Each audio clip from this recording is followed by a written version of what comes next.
আমি আজকে কেক বানিয়েছিলাম।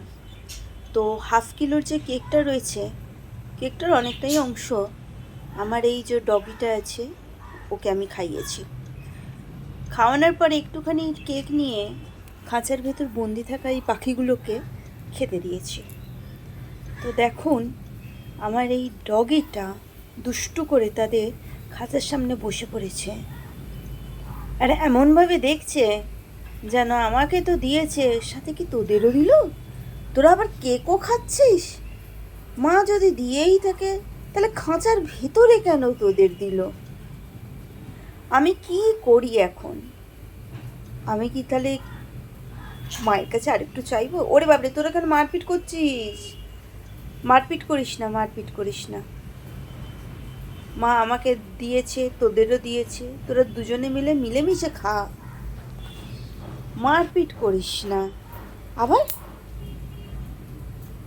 আমি এখন দেখছি কে কোথায় কিভাবে যাচ্ছে আর খাচ্ছে।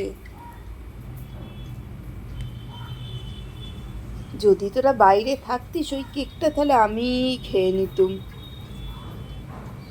দেখেছো দেখেছো ওরা কিরকম মারপিট করছে, দেখো, ওই কেক খাবার জন্য। হলদেটা সবুজ পাখিটাকে কিছুতেই কাছে আসতে দিচ্ছে না, পাঁচর সব কেকটা ও খেয়ে নেয়। আমি বাবা এবার শুয়েই পড়ি।